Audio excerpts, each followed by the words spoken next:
शुभकामनाएं देंगे कि हमारा जयपुर 292 है और यही हमारा मुद्दा है कि जयपुर जिसे देखने के लिए दुनिया के हर कोने से लोग आते हैं, उसकी वजह क्या है हम ये भी आपको दिखाएंगे और यह भी हम आपको बताएंगे कि एक्सटेंशन जो जयपुर का हो रहा है वो किस तरह से हो रहा है। कहा तो ये जा रहा था कि बड़ी वास्तु के हिसाब से जयपुर को बसाया गया था, लेकिन वर्तमान जयपुर जिसे कहें हम एक एक्सटेंशन या विस्तार कहें जयपुर का, उसको लेकर के तमाम पहलुओं को छूने की कोशिश करेंगे हम। और आपको मैं मजमून दिखाता हूं, उसके बाद लौटते हैं हमारे पैनलिस्ट जो हमारे साथ जुड़े हुए हैं। आप देखिए एक बार हमारा मजमून आज का। भले ही तत्कालीन महाराजा सवाई जयसिंह द्वितीय ने जयपुर की नींव 18 नवंबर 1727 में रखी थी, लेकिन आज भी जयपुर 292 साल का युवा नजर आता है। आज ऐतिहासिक जयपुर हेरिटेज सिटी के साथ ही स्मार्ट सिटी में बदल रहा है, लेकिन जयपुर की सैकड़ों दशक पुरानी विरासत बदस्तूर जमा है। अब जयपुर बदलते समय के साथ साथ विकास के पन्ने बदल रहा है, लेकिन आज भी जयपुर की विरासत को निहारने देशी विदेशी पाहुणे यहाँ 7 समंदर पार से खींचे चले आते हैं। जयपुर सिटी एक स्मार्ट सिटी के रूप में विकसित की जा रही है, जिसमें आप देख रहे हैं कि हमारे जो बुजुर्गों ने जो विरासत बनाई उसके माध्यम से हमें वर्ल्ड में स्थान मिला। और जयपुर सिटी का जो प्रारूप है, मैं तो ये कहना चाहता हूँ कि विश्व में कहीं भी नहीं इस तरह का जयपुर का जो नक्शा है। आज भी हम कई जगह ऐसे देखते हैं जयपुर में, ऐसा लगता ही नहीं है कि ये 292 साल पुरानी है। जयपुर के लोगों ने सहेज कर रखा है, जो कुछ कमियां रही हैं उसको दूर करेंगे। आज के दिन हम जो परंपरागत जो कार्यक्रम है वो भी करते हैं। एक हमारा संकल्प भी है कि हम जयपुर को पूरी दुनिया में इसी प्रकार और आगे बढ़ाते रहें, पहचान दिलाते रहें। महाराजा जयसिंह द्वितीय ने जयपुर का डिजाइन बंगाल के वास्तुकार विद्याधर भट्टाचार्य से करवाया था। इस शहर को बसाते समय यहाँ पर वर्षा जल संचयन और बारिश के निकासी का विशेष तौर पर इंतजाम किया गया था, जो आज भी आधुनिक भारत के ज्यादातर शहरों में देखने को नहीं मिलता। विद्याधर ने 9 ग्रहों के आधार पर शहर में 9 चौकड़ियां और सूर्य के 7 घोड़ों पर 7 दरवाजे युक्त परकोटा बनवाया। साल 1876 में यहाँ के महाराजा सवाई राम सिंह ने इंग्लैंड की महारानी एलिजाबेथ और प्रिंस ऑफ वेल्स युवराज अल्बर्ट के स्वागत में पूरे शहर को गुलाबी रंग से सजवा दिया था।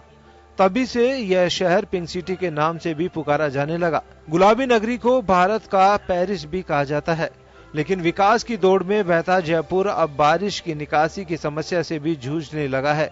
जानकारों का मानना है कि प्रशासन की लापरवाही के चलते इस खूबसूरत स्मार्ट सिटी में हो रहे अवैध निर्माण इसकी शान बिगाड़ रहे हैं। 292 साल पहले क्या स्थितियां रही होगी और महाराजा ने क्या सोचा होगा। बिल्कुल वास्तुकला के आधार पर जयपुर का निर्माण किया गया था। उस जयपुर सिटी को बना के रखना हमारी जिम्मेदारी थी, लेकिन आज जयपुर की स्थितियां दिनों दिन बदलती जा रही है। क्यों आधुनिक दौर में हम शामिल हो गए हैं, चाहे वो मेट्रो की बात करें या द्रव्यवृत्ति की बात करें या हेरिटेज की बात करें, लेकिन जयपुर का स्वरूप दिनों दिन बिगड़ता जा रहा है। विरासत के बीच खूबसूरत जयपुर शहर में मेट्रो भी शुरू हो चुकी है। चांदपोल से मानसरोवर तक जयपुर में पहले फेज की मेट्रो शुरू हो चुकी है। जयपुर की आबादी को देखते हुए अब सरकार ने जयपुर में 2 नगर निगमों के गठन की भी तैयारियां शुरू कर दी है। 2 लाख की आबादी वाला जयपुर 292 साल बाद अब 250 वार्डों में बांट दिया जाएगा। यानी अब जयपुर में 2 सरकारें होगी, जिनकी कमान 2 मेयर संभालेंगे। लेकिन जरूरत है तो जयपुर के सौंदर्यकरण और स्थापत्य कला को संजोए रखने की, ताकि गुलाबी नगरी की छाप विश्व पटल पर सदियों तक बनी रह सके। Bureau report, Sun TV news. चलिए, आपने मजमून देखा और जयपुर जो अपनी एक हेरिटेज कल्चर के लिए जाना जाता है और दुनिया देखने भी आती है, यही सबसे बड़ी खूबी है। इसी को लेकर आज हम चर्चा करेंगे कि हम कितना सजो के रखें। 292 साल पहले जब जयपुर की स्थापना हुई थी, अंदाजा लगा सकते हैं कि किस तरह से कितनी सोच, यानी कि लगभग 300 साल पहले हमारे यहाँ के वास्तुकारों की, हमारे यहाँ के जो शासक थे उनकी किस तरह की रही। हम वास्तव में क्या उस हेरिटेज कल्चर को, उस हेरिटेज को संभाल पा रहे हैं? एक बड़ा सवाल यह है। पिंक सिटी जो वास्तव में कहा जाता है कि उस वक्त का ओरिजिनल जो पिंक कलर था, उसे देखने के लिए लोग आते थे और हाइट से जाकर के, चाहे वो नाहरगढ़ हो चाहे दूसरी जगह, वहां से देखा जाता था कि जयपुर किस तरह का दिखता है। एक एक छत बिल्कुल यूं दिखती थी और जब शहर चलता था तो एक नजारा अपना एक अलग अंदाज में दिखाई देता था, ऐसा कहा जाता है।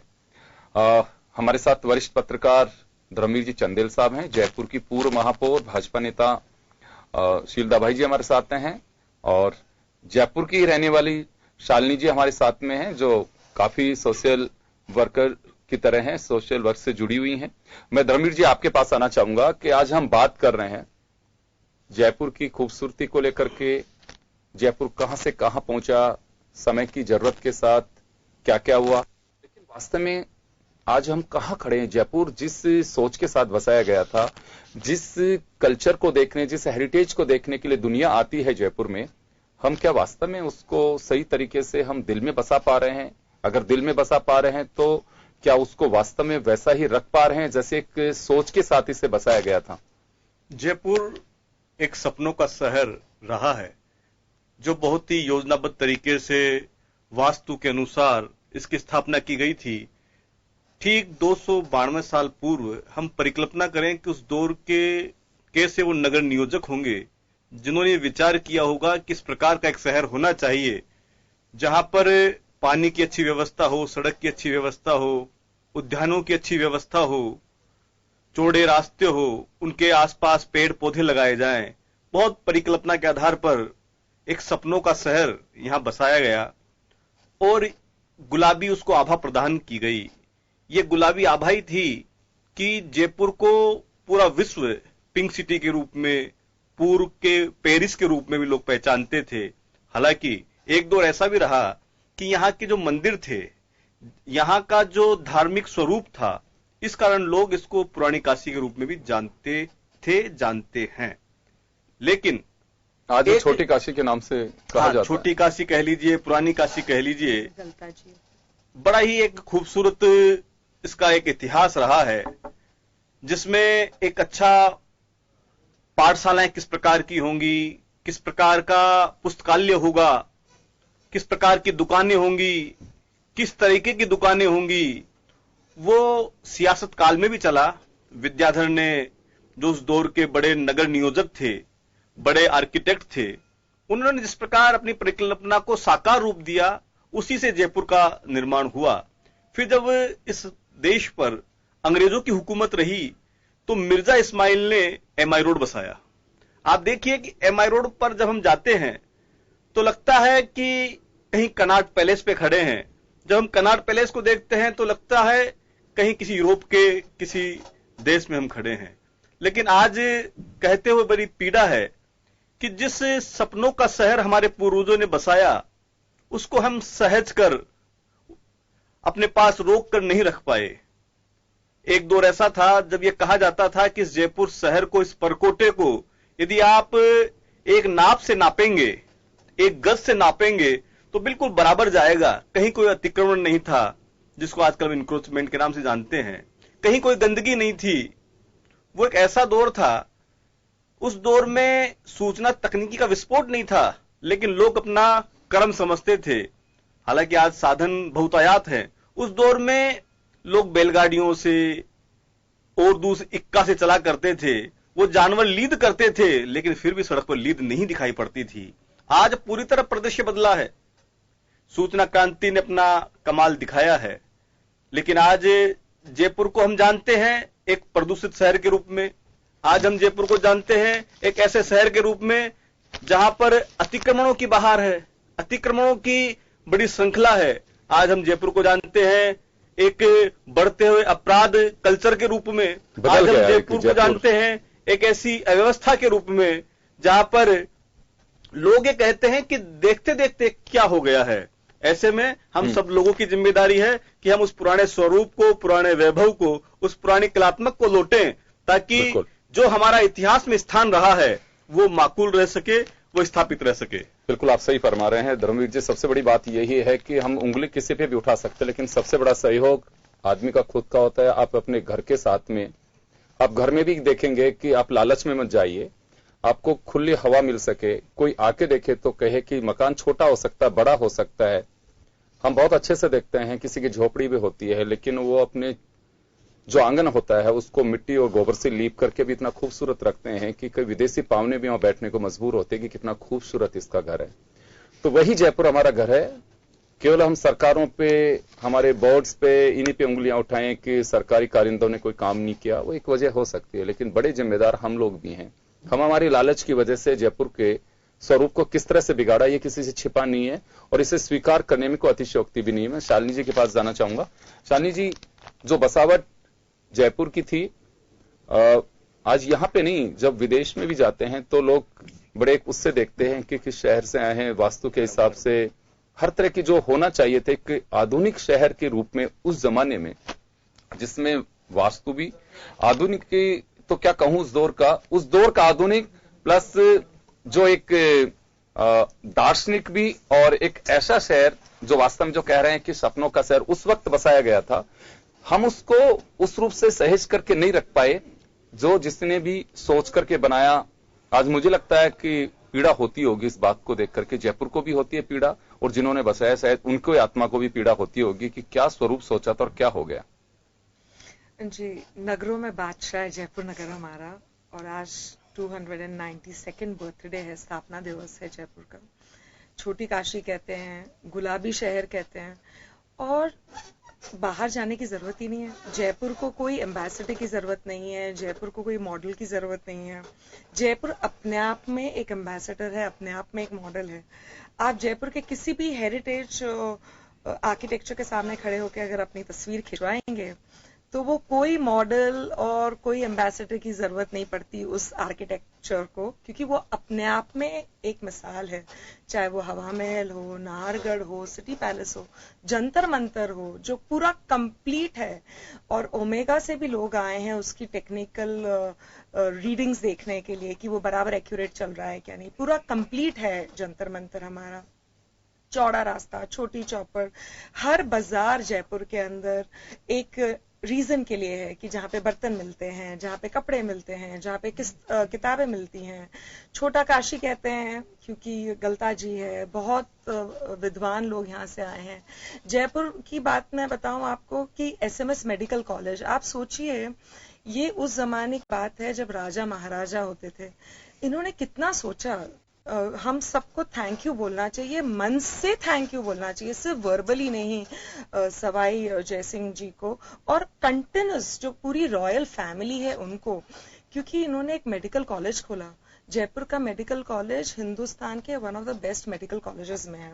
जयपुर का जो एजुकेशन सिस्टम है, चाहे वो महाराजा बॉयज कॉलेज हो, महारानी गर्ल्स कॉलेज हो, यूनिवर्सिटी हो, MGD स्कूल हो, SMS स्कूल हो, कोई भी स्कूल, कॉलेजेस, यूनिवर्सिटी, ये अपने आप में एक इम्पॉर्टेंट चीजें हैं। बच्चों को बाहर ना जाना पड़े पढ़ने के लिए। आप अगर एल्बर्ट हॉल म्यूजियम में जाएंगे तो यहाँ पे एक मम्मी रखी हुई है। खुद महाराज साहब इजिप्ट से मम्मी लेके आए जिसे जयपुर वासी देख पाए। ब्लू पॉटरी का कितना काम होता है जयपुर के अंदर। हमारे जयपुर का जो ब्लॉक प्रिंट है, चाहे वो सांगानेरी ब्लॉक प्रिंट हो, बगरू ब्लॉक प्रिंट हो, आपने देखा एक स्मॉल स्केल इंडस्ट्री जयपुर की जूतियां, बंधेज, लहरिया साड़ियां, चाहे वो मटेरियल हो, जयपुर का क्राफ्ट, हर चीज में बहुत आगे है जयपुर अपने आप में कभी छोटी जगह कभी नहीं रहा। आमेर राजधानी थी।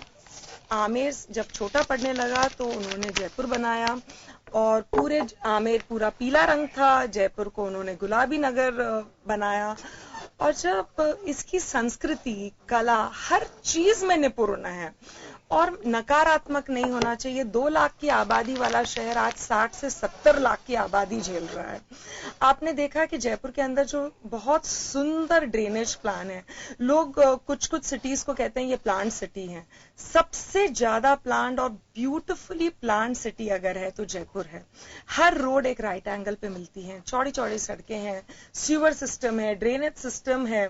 हर घर की एक लंबाई और चौड़ाई उस जमाने में मापी जाती थी।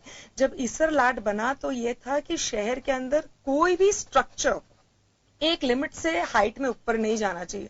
अगर आज आप देखें तो मुझे लगता है बिकॉज ऑफ इकोनॉमिक्स बहुत सारी अलग चीजें होंगी।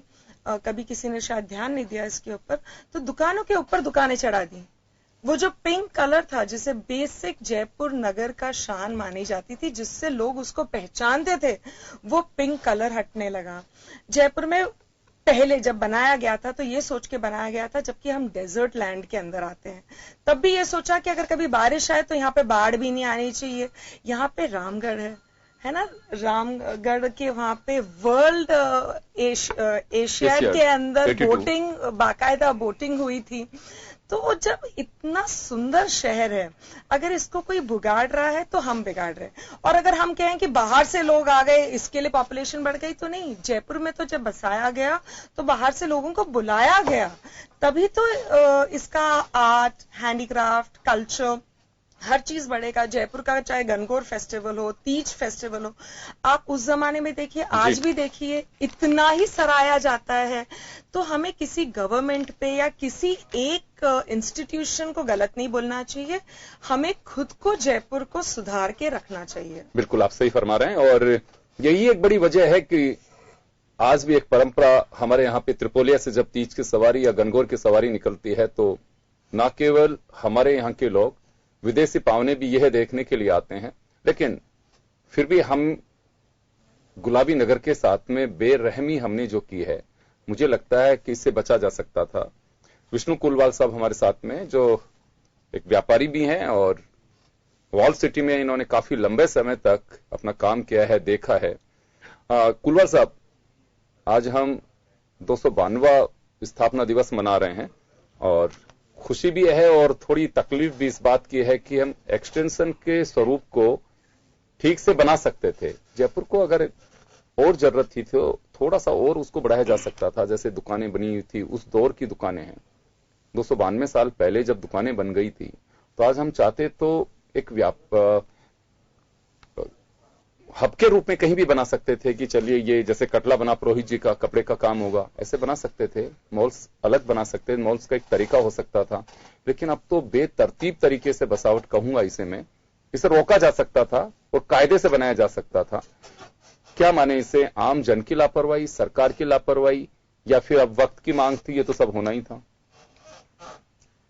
देखिए योगेंद्र जी, सवाल इस बात का है कि देखिए, जनता के जो मन की जो इच्छा है ना, वो तो कहती है कि भाई मेरे को अधिक से अधिक मेरा कैसे भी कब्जा बढ़े, मेरा काम होए। उनका तो विचार यहां तक था, मगर सरकार ने इस ओर देखा नहीं। आप देखिए, परकोटे के 5 मीटर की परिधि में कोई निर्माण कार्य नहीं होना चाहिए था। वो पूरे जयपुर में 5 मीटर के परकोटे के पूरे इलाके में आप चल जाइए, टोटल इंक्रोचमेंट है। वो किसी ने बेचा नहीं हो प्रॉपर्टी, वो इंक्रोचमेंट प्रॉपर्टी है। मगर उसको क्यों नहीं तोड़ा जा रहा कि बोट उतना उनपे हावी है कि उनको वो तोड़फोड़ करने में असमर्थता प्रकट करते। आज चांदपोल से रामगंज बाजार, क्या अपने गलता गेट तक देख लीजिए, बरिंडे खाली करने की बात होती है ऊपर से, मगर बरिंडे खाली करते आते बड़ी चौपड़ के आगे तो उनकी सांस ही रुक जाती है। और आज स्थिति है कि कितना बड़ा इंक्रोचमेंट इन बरिंडों पे हो रहा है। आप देखिए, चांदपुल बाजार में 4-4 मंजिल की दुकान वहां बन गई, नीचे जमीन वो तो छोड़ो, वो तो अधिकार मार के काम कर ही रहे थे हम लोग। वो जो 4-4 मंजिल जो ऊपर बन गई, उसके ऊपर कोई देखने के लिए तैयार नहीं है। अधिकारी आता है और अपनी दक्षिणा लेके चले जाता है। उसको मतलब नहीं है कि ये पिंक सिटी क्या है और ये पिंक सिटी बनाई क्यों गई थी, इसके बारे में उनका कोई भी नजरिया ठीक नहीं है उसके बारे में। आज जयपुर शहर जिस ढंग से बसाया गया सवाई जय सिंह जी की तरफ से, ये उस जमाने में 2092 में आमेर से लोगों को लाके जयपुर में बसाया गया, तो ये समझ के बसाया गया था कि लोग बड़े चैन और सुकून के साथ रहेंगे। आज स्थिति है कि कोई व्यक्ति की गाड़ी बिना अड़े हुए पूरे शहर के इलाके से निकल नहीं सकती। सरकार आंखें मूंद के बैठी है, चाहे सरकार कांग्रेस की हो चाहे भारतीय जनता पार्टी की हो। सवाल योगेंद्र जी, एक जरा सा मैं आगे और बात करूंगा कि आज जयपुर में जंतर मंतर देख लीजिए, जयपुर में हवा महल देख लीजिए, जयपुर के अंदर जो सिटी पैलेस की बात की जा रही है, सिटी पैलेस भी इंक्रोचमेंट करने में सबसे आगे है। उन्होंने सिटी पैलेस के अंदर दुकानें काट दी, सिटी पैलेस के अंदर स्कूल चला रहे हैं, सिटी पैलेस के अंदर वो शादी पार्टियों को देते हैं, जो कि शायद जय सिंह जी ने कभी सोचा भी नहीं होगा कि मुझे ये कार्य करना, ये मेरी फैमिली ये कार्य करेगी भी। जब इंक्रोचमेंट में जो रॉयल फैमिली भी शामिल हो गई है, तो जनता को तो अपने क्या दोषी ठहराए, जनता तो उनसे कहीं आगे चल रही है। तो सवाल है कि इतने सुंदर शहर को अगर इसको बेतरतीब कर दिया, इसको जो इन्होंने की, वो हम लोग भी शामिल है, ये मैं नहीं कहता कि हम लोग भी नहीं है, हम लोग भी शामिल है। अगर इसको वापस जो धारीबाजी के सपने हैं वो अगर उसको पूरा किया जाए तो मैं कहता हूं जयपुर शहर की सुंदरता पूरे विश्व में कहीं भी नहीं है और जयपुर शहर जैसा नक्शा कहीं भी नहीं है। चलिए मैं ये सच्चाई है। शील जी हमारे साथ में हैं और ये बड़ा सौभाग्य जन टीवी का कि आप मेयर रही हैं, बड़ी बारीकी से आपने सब चीजों को देखा है और जयपुर की रहने के नाते आपका खुद को भी लगा होगा कि हमारा शहर खूबसूरत रहना चाहिए। आई थिंक हर मेयर हर पार्षद ये सोचता भी है। क्या देखा आपने जयपुर का, जो सब चल रहा था ठीक था या फिर कुछ तकलीफ हुई आपको कि मैं आंखों से भी क्या देख रही हूं, एक जिम्मेदार पद पे बैठी रही? देखिए, सबसे पहले तो योगेन जी मैं जयपुर वासियों को स्थापना दिवस की बहुत बहुत शुभकामनाएं देती हूँ और उन हमारे जो संस्थापक जिन्होंने जवाई जयसिंह जी हो जिन्होंने इनको बनाया, विद्याधर जी जिन्होंने इसका नक्शा बनाया और बहुत सारे लोगों ने जो कल्पना की, जो विरासत हमें दी, उसके लिए मैं उनको शत शत प्रणाम करती हूँ।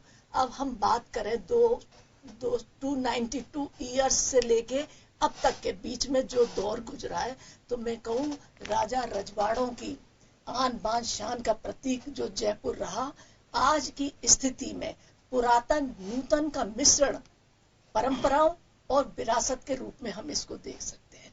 जहां एक तरफ हमने संरक्षण का विरासत जो हमारी वॉल सिटी है उसके संरक्षण करने के लिए हमने काम किए। हम ये नहीं कह सकते कि इतने सालों में जयपुर में कुछ हुआ नहीं। जयपुर में हुआ, इसलिए भी हुआ क्योंकि उस टाइम की जो आबादी जो बनाया गया था 2 लाख थी और आज हो गई है 45 लाख के करीब हो गई। तो निश्चित तौर पर व्यवस्थाएं तो चरमराती हैं और उनको पटरी पे आने में समय भी लगता है। इस बात से मैं इनकार नहीं कर सकती कि जिस तरह से वॉल सिटी में एनक्रोचमेंट हुआ उसमें किसकी मिली भगत है ये भी किसी से। लेकिन शील जी एक बात बताइए मुझे, इसमें कोई डाउट नहीं है, होना भी चाहिए। बहुत सारे ऐसे हेरिटेज सिटीज हैं जो अपने मूल वैभव को जो पहले कभी उनका रहा उसको लोग देखने के लिए जाते हैं और उनका जो एक्सटेंशन हुआ बड़े तरीके से हुआ, बेतरतीब नहीं बड़े तरीके से हुआ। हमारे प्लानिंग्स तो बहुत बनी है लेकिन हम उसको धरातल पे नहीं उतार पाए।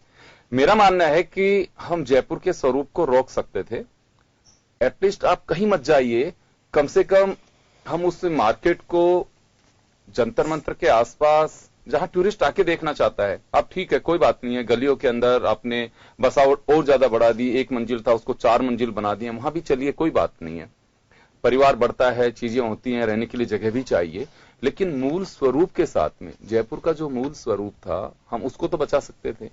बिल्कुल निश्चित मैं आपकी बात से सहमत हूँ कि जिस प्रकार से एनक्रोचमेंट हुआ वो नहीं होना चाहिए था। जो एनक्रोचमेंट करवाने वाले जो थे वो चिन्हित भी हुए लेकिन उनको सजा नहीं मिली, इसमें भी 2 राय नहीं। सरे आम लोगों ने जो गुलाबी कलर था उसको भी जिस तरह से, मैं अपने टाइम को उदाहरण देती हूँ, मैंने 15-20 लोगों को बुलाया था, इनको कुलवाज जी को पता होगा, सबका करवाया था कि आप ओरिजिनल कलर कौन सा है। बहुत करके वो जो गेट्स थे, जोरावर सिंह गेट थे, उनसे आज 4-5 गेट मैंने रेनोवेट करवाए। मैं आपको बहुत ऐसी बात बता रही हूँ कि जौहरी बाजार की मैं आपको एक उदाहरण देती हूँ। मैंने सबको कहा था कि आप एक सा रूप कर दीजिए, एक रंग कर दीजिए। जौहरी बाजार में सब्जी मंडी के नीचे एक मकान वाला ऐसा था, उस कमिश्नर ने 10 उसको नोटिस दे दिए लेकिन उस बंदे ने उस पर ग्रीन रंग लगाए रखा। अब इस बात से आप अंदाजा लगा दीजिए कि हम सिर्फ प्रशासन पे या फोर्सफुली या सरकार से ये पूरी उम्मीद कभी नहीं कर सकते कि ये इनके बिना जनता के भरोसे पे किया जाएगा। तो उतनी ही जिम्मेदारी हमारे जयपुर के प्रत्येक नागरिक की है। इसलिए भी है कि अगर हमारा टूरिज्म बढ़ेगा तो रोजगार किसको मिलेगा? रोजगार हमारे लोगों को ही मिलेगा। तो इस बात को भी हम ध्यान रखें कि हमारे नहीं, मैं एक बात निवेदन करना चाहूंगा आपसे कि एक एक्ट लाया जा सकता था कि आप अंदर चलिए, गलियों के लिए ठीक है, जैसी भी पॉपुलेशन है उस तरह से बढ़ सकती है, आप मकान बनाइए, लेकिन हमारी जो रूट लाइन है, चौकड़ियां जो बनी हुई हैं, हमारे खंदे जो बने हुए हैं, हमारी जो मार्केट है, हमारा जो गेट बने हुए हैं जिनको पोल कहते हैं, इनके साथ तो कम से कम ये खिलवाड़ नहीं होना चाहिए था। और एक एक्ट के माध्यम से, देखिए कानून का डंडा हर किसी को समझ में आ जाता है, बहुत टाइम लग सकता है लेकिन समझ में आ जाता है कि कानून क्या होता है, उससे ऊपर कोई नहीं होता। ये हम कोशिश क्यों नहीं कर पाए कि मूल जो स्वरूप है उसके साथ किसी भी तरह की छेड़छाड़ बर्दाश्त नहीं होगी, ये कभी किसी ने कोशिश। ब्रेक के बाद एक बार फिर आपका स्वागत है। आप देख रहे हैं खास खबर, बात कर रहे हैं happy birthday to Jaipur. 292 years old हमारा जयपुर, और बड़ी खुशी है जयपुर के उस स्वरूप को देख करके कि कहां 300 साल पहले सोच पैदा हुई और किस तरह का जयपुर बसा जिसे दुनिया देखने आती है। लेकिन तकलीफ ये होती है कि एक्सटेंशन तो होना चाहिए, इसमें कहीं कोई बात नहीं है कि पारंपरिक और आधुनिकता का मिश्रण होना चाहिए, जैसे कि शील जी कह रही थी, बिल्कुल होना चाहिए, मैं मानता भी हूं, लेकिन बेतरतीब तरीके से नहीं होना चाहिए। आदमी की फिजिक अच्छी दिखनी चाहिए, डोले सोले भी दिखने चाहिए, लेकिन ये नहीं है कि चर्बी लटक रही हो तो वो कहीं तकलीफ देती है। वही हमारे जयपुर के साथ हो रहा है। इसे बढ़िया फिजिक के साथ में बनाया जा सकता था। अभी तो फैमिली पैक्स दिख रहे हैं, 6 पैक्स हो सकते थे। शील जी, आपने तो बहुत नजदीक से देखा है जयपुर को। हालांकि मुझे लग रहा है कि तकलीफ आपको भी है कि टाइम मिला लेकिन आप कर नहीं पाई जो सोचा कि ऐसा कर सकती थी। कहीं कोई हर्डल्स रही आपकी भी? नहीं, देखिए, एक तो मुझे टेन्योर भी कम मिला था। एक रीजन में आपको उसकी बात, ईश्वर करे आपको और टेन्योर मिले। मैं आपको एक उदाहरण देती हूँ। जो बात चल रही है कि रोका जा सकता था, ये अपनी बड़ी चौपड़ पर मैं पार्किंग बनाना चाहती थी, बाहर से देख के आई थी पेरिस से कि अंडरग्राउंड पार्किंग ऐसे राउंड में, वहां से आ भी गए थे। लेकिन जब मैंने लोगों को बुलाया, उन्होंने कहा कि ये हेरिटेज है, इसको आप मत छेड़िए। इतने पैसे लगा के बाहर भेजा था, लेकिन मैंने इस भावना को ध्यान में रखते हुए कि यहाँ के लोग कह रहे हैं कि हेरिटेज को नहीं छोड़ा जाना चाहिए, मैंने वो प्रोजेक्ट सारा ड्रॉप कर दिया। मैं समझती हूँ अगर और भी ऐसा किया गया होता। बात मेट्रो की हो रही है, मेट्रो में जब अब आप आए देखिए, कोई इतनी आवश्यकता नहीं थी। मेट्रो जो बनाए उसमें चांदपुर से लेके चौपड़ तक, ये जहाँ पर है, इसको रोका जा सकता था। जो उसके कितने मंदिर जो हमारे 2-2 साल पुराने मंदिर थे वो भी टूटे। पुराने जो पेड़ थे उनको विरासती कह सकते हैं, 200 साल पुराने पेड़ थे वो भी हुए। तो कहीं ना कहीं ये कहना चाहिए कि एक इच्छा शक्ति का अभाव, जैसे दूसरे शब्दों में ये बोलते हैं, मैं वो नहीं बोलूंगी, तो वो सब अगर नहीं होता तो जयपुर का ये स्वरूप जो हम बात करते हैं बिगड़ा, ये नहीं बिगड़ा होता। लेकिन फिर भी जिस तरह से आबादी बढ़ी उसको नजर में रखते हुए जो बाहर का एरिया है उसमें भी बिल्कुल विकास के साथ, मतलब समानांतर चलते हुए कि वहां पर बड़ी बड़ी बिल्डिंग भी बनाई गई। और जैसे ये बात करें वाटर हार्वेस्टिंग सिस्टम, जैसे पृथ्वीराज घर योजना में जो मकान बन रहे हैं, सरकार ने ये भी किया, जब नियमन किया तो वाटर हार्वेस्टिंग के 50-50 हजार रुपया उनसे जमा भी करवा लिए। लेकिन बात वही आती है कि इम्प्लीमेंट नहीं हो पाया। द्रव्यवती नदी देखिए आप, कितना बढ़िया जो स्वरूप निकल के आया। 24,000 करोड़ का जो गंदा पानी था उससे लोग सब्जी उगाते थे, गंदे पानी में जो सब्जी उगाते थे, तो उससे निजात पाने के लिए एक इसको रिवर फ्रंट का रूप देने के लिए इसको लेके आए। वो भी अब काम में, जैसा कि मैं सुनती हूँ कि उसमें भी गति नहीं आ रही है। कहाँ अवरोध आ रहा है मुझे नहीं पता।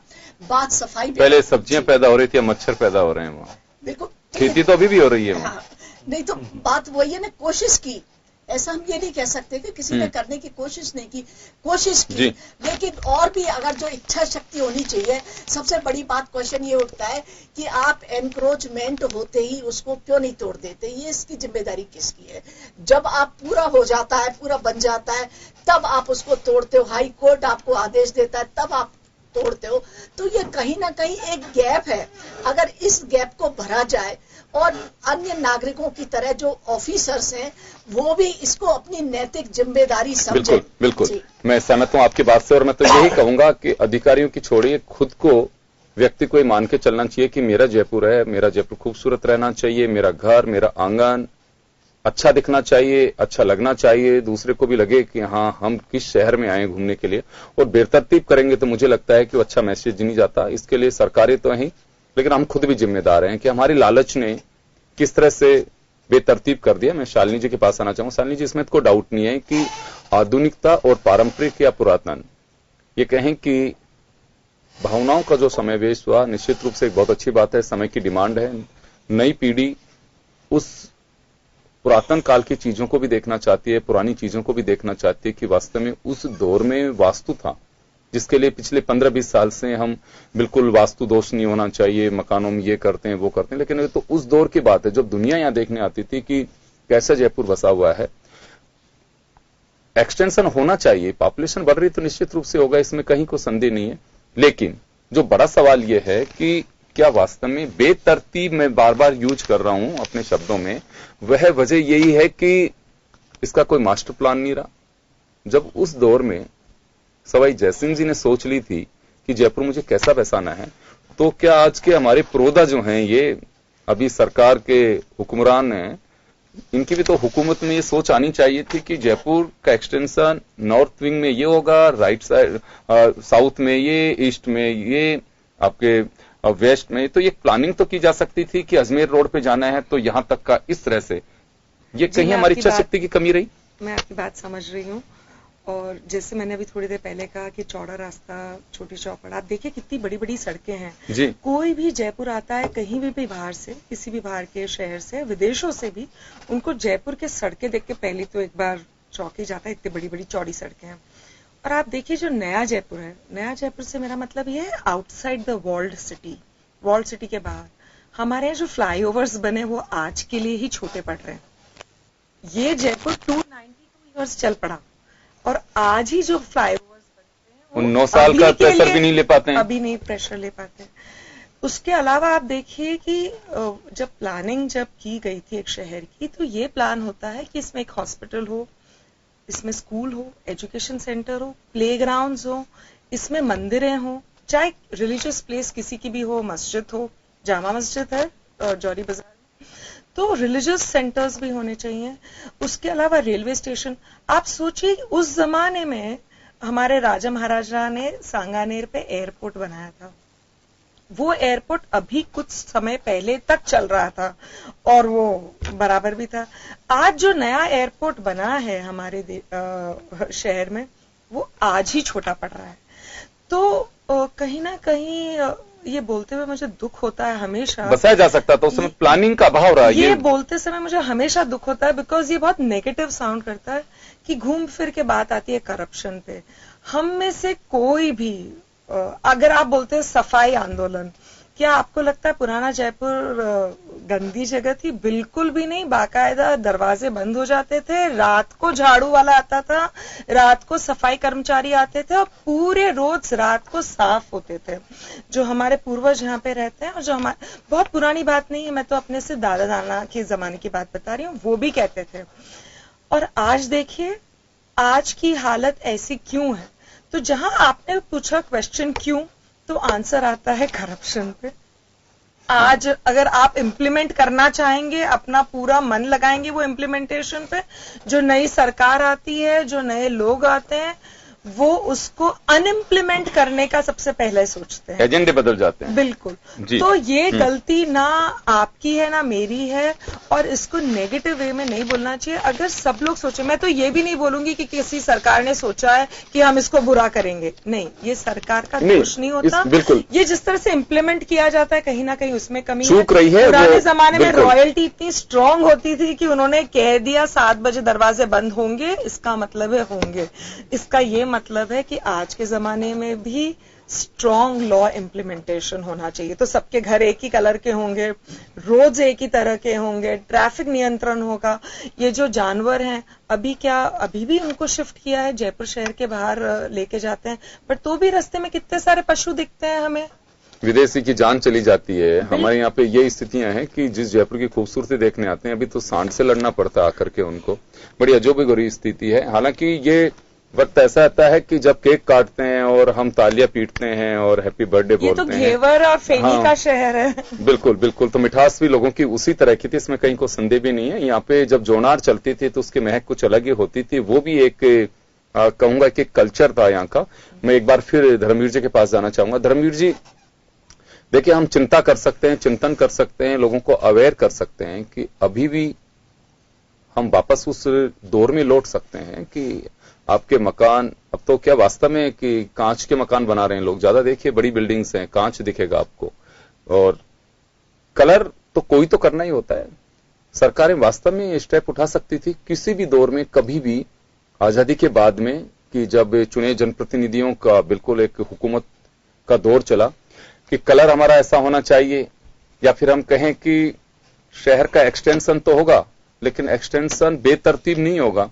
मैं तो कई सालों से सुन रहा हूं, आई थिंक 1996 में जब मैं यहां आया था, उसके बाद में सरकार बनी, उसी वक्त से सुन रहा हूं कि सैटेलाइट सिटी बसेगा। कभी कहते हैं कि नहीं, स्मार्ट सिटी तो एक वर्ल्ड क्लास सिटी में पहले बीच में था, एक सैटेलाइट सिटी बस रहा है कि जयपुर का एक्सटेंशन हो रहा है। सुनते सुनते कान पक गए, कभी फिल्म सिटी सुनता था, वो सब वहीं आकर के खड़े हो रहे हैं। तो क्या वास्तव में ये सब चीजें कुछ नहीं करना था आपको? आपका मास्टर प्लान चंडीगढ़ कैसे बस गया? आपको अगर आगरा रोड पे जाना है तो कॉलोनी कोई भी काटिए जिसको काटनी है, लेकिन उसका पैरामीटर ये होगा, इसके बाहर नहीं जाने देंगे आप अगर कॉलोनी आपको कैलाश मानसरोवर बनानी है तो आप कैलाश मानसरोवर में 100 प्लॉट दे रहे हैं तो 200 प्लॉट के लिए कैलाश मानसरोवर एक्सटेंशन बना सकते हैं आप उसकी। अजमेर रोड पे कर सकते थे, लेकिन आप तो बड़ी अजीबोगरीब स्थिति, आप अंदाजा लगा सकते हैं कि आजादी के बाद किस तरह का शासन हमारा हो चला। करप्शन की बेड़ चढ़ गए हम, इच्छा शक्ति का अभाव रहा और मजबूरियों में सरकार चलने पड़ी है। तो कैसे जयपुर वैसा दिखाई देगा जैसे सोच के साथ बना था? हमने विचार किया था कि जो हम पद्धति लेंगे, चुनाव के माध्यम से लोग चुनकर आएंगे, कभी अमुक दल की सरकार रहेगी, कभी अमुक दल की सरकार रहेगी, लेकिन ये बेहतर काम करेंगे और जनता वाचडॉग के रूप में इन पर नियंत्रण करेगी। ये चला, आजादी के बाद चलता रहा। लेकिन अब सबसे बड़ी विसंगति भारतीय राजनीति या राजस्थान की राजनीति की बात करें तो दिखाई पड़ती कि एक सरकार ने किसी काम का आगाज किया, होना यह चाहिए था दूसरी सरकार उस आगाज को अंजाम तक पहुंचाती, लेकिन जिस सरकार ने आगाज किया पलट के दूसरी सरकार आ गई तो उसने अंजाम तक पहुंचाने के बजाय उसको बंद कर दिया, उसको गर्त में डाल दिया।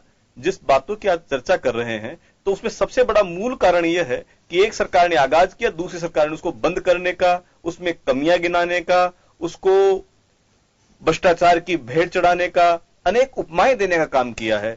इसी के साथ दूसरी बात और मैं कहूंगा कि हम किस प्रकार लोगों को प्रभावित कर सकते हैं। जो वोट बैंक की राजनीति लोकतंत्र में होनी चाहिए, लेकिन जो इसका विकृत स्वरूप हमें दिखाई पड़ता है वो कहीं ना कहीं हमें दहलाता है, क्योंकि वोटों को लेने के लिए जो राजनीतिक दल या राजनीतिक नेता है हर स्तर पर उनको कॉम्प्रोमाइज करना पड़ता है। यदि ये कहूं राजनीतिक लोग बैठे हैं कि वोटों के लालची राजनेताओं ने उसको इतना विकृत कर दिया है कि सिर्फ और सिर्फ वोट ही दिखाई पड़ता है। जिस प्रकार अर्जुन को चिड़िया की आंख दिखाई पड़ती थी, आज ठीक उसी हालात में इन राजनेताओं को सिर्फ और सिर्फ वोट दिखाई पड़ता है। मुझे याद आता है कि जब 98 से 2003 तक अशोक गहलोत साहब पहली बार राजस्थान के मुख्यमंत्री बने थे तो उस समय जयपुर में बड़ा एक जबरदस्त काम हुआ था।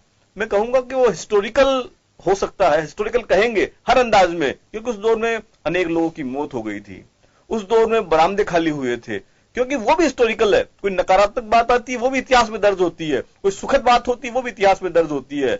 लेकिन एक जिम्मेदार ब्यूरोक्रेट ने जयपुर के बरामदों को खाली करवा दिया। जो तो ये माना जाता था, हम ये मानते थे कि वे बरामदे तो अमुक दुकानदार के हैं, इसकी व्यक्तिगत प्रॉपर्टी है, हम ये नहीं जानते थे कि सरकार की प्रॉपर्टी है। एक बहुत बड़ी बात बताता हूं आपको, मैं माफी चाहूंगा, रोक रहा हूं आपको। शीलदाबाई जानती हैं, विष्णु कुलवाल साहब जानते हैं, और शायद हो सकता है शालिनी जी जानती और नहीं जानती तो बड़ा आश्चर्य होगा। बड़ी रोचक बात बताता हूं आपको कि आपकी दुकान है, दुकान के आपके आगे का बरामदा, जैसे अभी धर्मवीर जी कह रहे हैं, चलिए उस दुकानदार का कब्जा मानते, आप सरप्राइज करेंगे कि उसके आगे जो अतिक्रमण है जहां पे आप पार्किंग बनाते हैं उसके अगर ठेला लग रहा है तो उसका पैसा शालिनी जी वो दुकानदार ले रहा है कि तो मेरा रेंटल है, ये किराएदार है, ये हालात हैं जयपुर के। शील जी मालूम होगा आपको इस बात का कि ठेला जो लगा रहा है वो दुकानदार उसका किराया वसूल रहा है, और दुकानदार के साथ तो फिर कई किस्तें कई जगह जाती हैं, वो एक अलग इश्यू है। लेकिन हम सोचिए कि कहां किस लालच में डूब गए, जयपुर का कितना गला घोटा है। जो मेहंदी लगाने वाले बैठते हैं जिसको हम लोग हेरिटेज मानते हैं, है ना, क्योंकि वो हमारे संस्कृति कल्चर बताता है, सारे विदेशी आते हैं मेहंदी लगवाने। चलिए वो तो एक मांगलिक की तरह दिखता है कि ऐसे तो चलनी चाहिए, हाँ पैसे देते हैं, वो बिल्कुल देते हैं। आप ये अंदाजा लगाइए कि क्या पोजीशन बनी हुई है, कहां से आगे वो, क्यों उनको पैसा दिया जाए।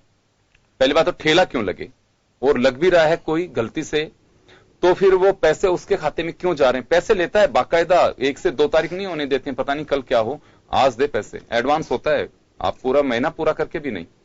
बिल्कुल सही कह रहे हैं आप। तो जयपुर के इतिहास में पहली बार ये घटना घटित हुई, लोगों लगा कि बरामदे तो सरकारी हैं, इनकी निजी प्रॉपर्टी नहीं है। उस दौर में बड़ा हो हंगामा हुआ, कई लोगों ने मौत को चूम लिया, कई लोग बहुत ही विपन्न परिस्थितियों में पहुंच गए, कई लोग बिल्कुल सड़क पर आ गए, लेकिन अभियान चला। फिर उसके बाद मुझे नहीं लगता कि उस तरीके का अभियान चला हो, क्योंकि जो अच्छा कार्य है वो हर कीमत पर होना चाहिए, क्योंकि जब विकास होता है तो विकास भी कुछ आहुतियां मांगता है। वो आहुतियां जयपुर के लोगों ने दी, जयपुर के व्यापारियों ने दी, लेकिन वो बरकरार नहीं रह पाया। आज हम देखते हैं, जैसा कुलवाल साहब ने बताया कि चांदपोल से हम गलता गेट जाना चाहें, कितनी देर का रास्ता होगा? यदि हम वहां सफर करें कितने घंटे लग सकते हैं हम नहीं बता सकते। यदि आप गाड़ी से जाएंगे हो सकता है 2 घंटे लगे, यदि ट्रैफिक है हो सकता है 5 घंटे लगे, और वैसे मुश्किल से 20 मिनट का रास्ता होगा। तो इसके लिए कहीं ना कहीं हम जिम्मेदार हैं, हमारी व्यवस्था जिम्मेदार है, हमारे राजनेता जिम्मेदार हैं। बिल्कुल। चले, मैं कुलवाल साहब आपके पास आना चाहूंगा कि देखिए हम दोषारोपण कर भी रहे हैं, क्योंकि जब दिखाई देता तो कहना तो पड़ेगा, और मीडिया एक आईना है जिसमें जो दिखाई दे रहा है वही बता रहे हैं हम।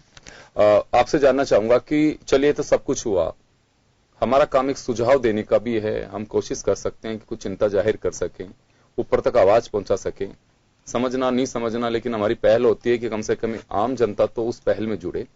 आप कैसा स्वरूप जयपुर का देखना चाहते हैं, और वास्तव में कि इस मौके पे आप क्या कहना चाहेंगे कि हाँ वास्तव में ये सरकार को भी करना चाहिए और आमजन को भी करना चाहिए? देखिए योगेंद्र जी, अभी जो इस जयपुर की स्थिति है, अगर उसमें कटला फिरोज जी का देखा जाए, वो एक इस स्थिति में जगह मौजूद है कि वहां कोई सा भी हादसा होगा तो इस शहर का क्या होने वाला है, और जो लोग अंदर होंगे उनका क्या होने वाला है।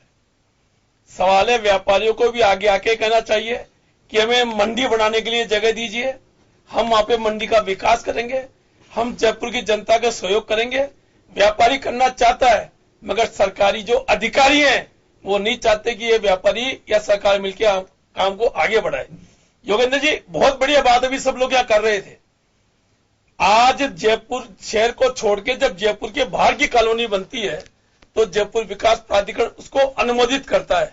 अनुमोदित करने के नियम क्या है? नियम है 60-40। 60 फीट का रोड होगा, 40 फीट का रोड होगा और 60 फुट की बिल्डिंग होगी। आज एक ऐसी जगह बता दो जहां ये निर्माण कार्य चल रहा है, आज भी कितना इंक्रोचमेंट हो रहा है, किसी को मतलब नहीं है। मेरे आगे 10 फुट की घड़ी रह जाए तकलीफ नहीं है, किसी के आगे 40 फुट रह कोई तकलीफ नहीं है। बेचारा पड़ोसी कंप्लेंट करता है तो उसके ऊपर कितना मतलब ये दादागिरी तक भी होती है।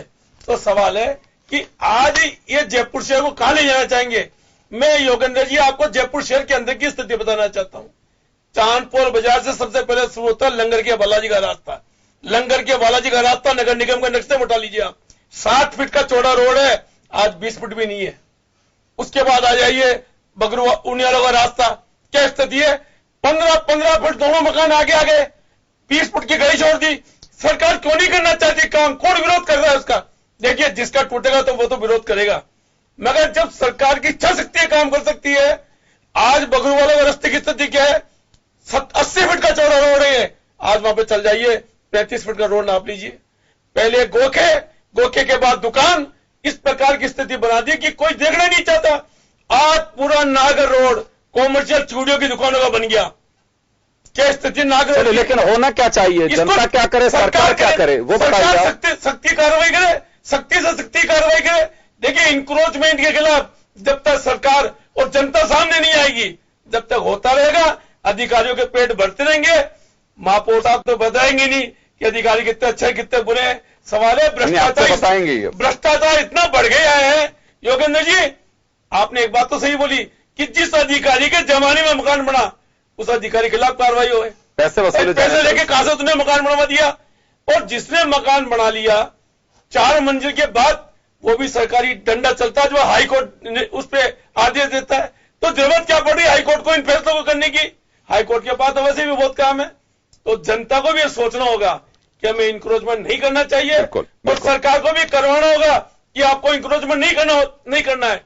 स्मार्ट सिटी के नाम से सिर्फ हिंदुस्तान की जनता को धोखा दिया जा रहा है। स्मार्ट सिटी योगेंद्र जिसको बोला जाता है, एक जंगल में नई सिटी बसाइए आप, नॉन इंक्रोचमेंट फ्री।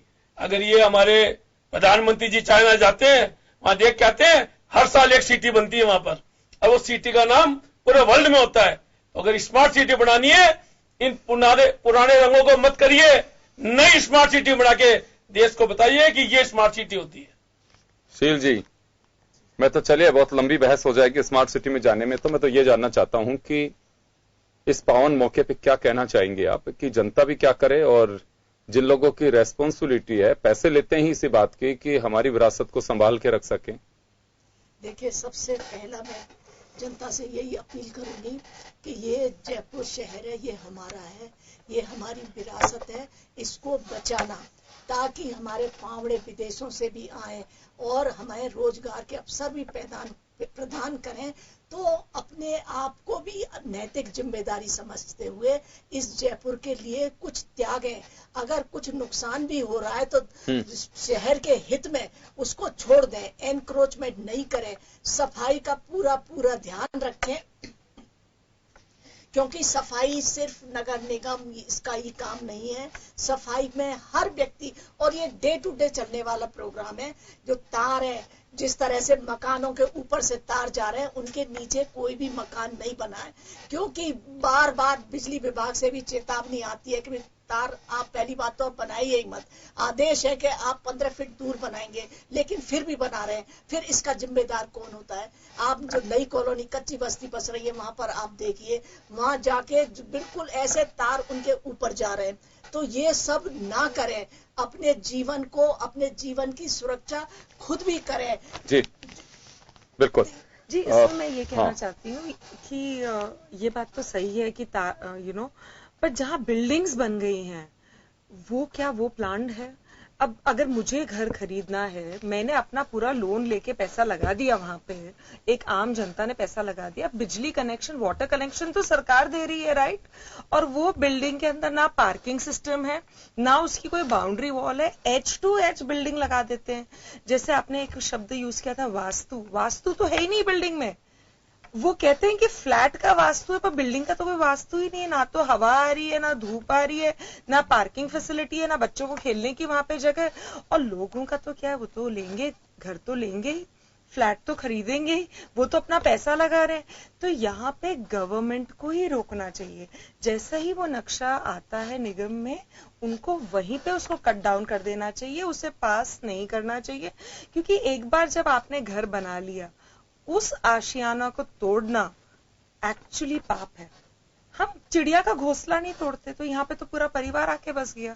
अब उसमें वो परिवार की क्या गलती है? उसका तो ये काम नहीं है कि वो नौकरी छोड़ के ये देखे। तो ये आपको अपने माध्यम से करना चाहिए। जी, मीडिया शुड वर्क ऑन जी। आखिरी सवाल मेरा, एक सवाल क्या मैं सुझाव जानना चाहूंगा कि हम चर्चाएं काफी की हैं, और ये कोई ऐसा भी नहीं था कि कोई किसी पे आरोप लगा रहा है या कोई हाइप देना हो। मैं आपके पास आना चाहूंगा धर्मवीर जी, और जानना चाहता हूं कि वास्तव में जिनकी जिम्मेदारी है, जिन्हें समझना चाहिए, उनसे हम क्या कह सकते हैं? देखिए, मेरा तो एक ही सुझाव है कि वो समझे कि शहर हमारा है, और ये बहुत पुराना शहर है, एक सपनों का शहर है। और जब तक आप शहर से, अपने घर से, उस आशियाने से, वहां के लोगों से उसकी खूबसूरती से मोहब्बत नहीं करेंगे, तब तक आपको इस प्रकार के उलावने, इस प्रकार की चिंताएं व्यक्त हम करते रहेंगे, तो चिंतन और चिंताएं निरंतर जारी रहेगी। इसके लिए कहीं ना कहीं राजनीतिक इच्छा शक्ति की बहुत आवश्यकता है, क्योंकि बहुत कम समय में लगता है कि राजनीतिक इच्छा शक्ति जितनी विल पावर बढ़ना चाहिए था, उतना ही उसमें गिरावट आई है। चंद पैसों के लिए, चंद चांदी के सिक्कों के लिए लोग अपना धर्म बेच देते हैं, बिल्डिंग खड़ी हो जाती है और टूट नहीं पाती है।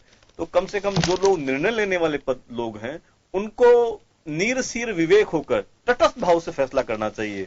वरना तटस्थ भाव से फैसला नहीं हुआ तो जैसा कि कुलवाल जी ने बताया, जैसा मैडम ने बताया कि बहुत भयावह हालात हो जाएंगे। जयपुर शहर जिस प्रकोटे की हम बात कर रहे हैं, आज इस प्रकार लाइनों की व्यवस्था है, इस प्रकार बिजली के तार झूल रहे हैं। यदि एक भी शॉर्ट सर्किट हो गया तो कितने लोग मारे जाएंगे, उनके लिए कौन लोग जिम्मेदार होंगे, ये कहीं ना कहीं हमें विचार करना चाहिए। और आज बड़ा ही पवित्र दिन है, तो इसके लिए हर नागरिक को एक संकल्प लेना चाहिए कि मैं मेरी सीमा से आगे नहीं बढ़ूंगा।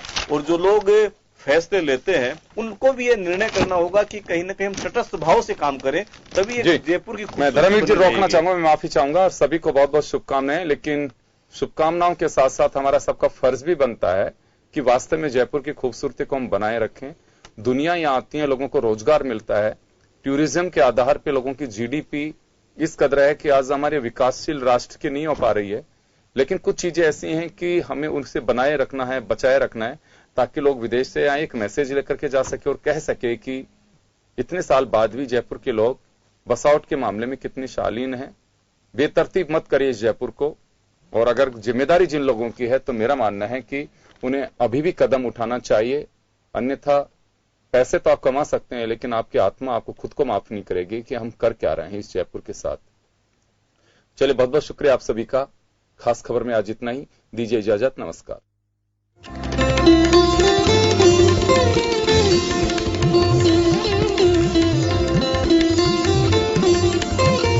जन टीवी की लेटेस्ट अपडेट पाने के लिए हमारे चैनल को जरूर सब्सक्राइब करें और नोटिफिकेशन पाने के लिए बेल आइकॉन दबाएं।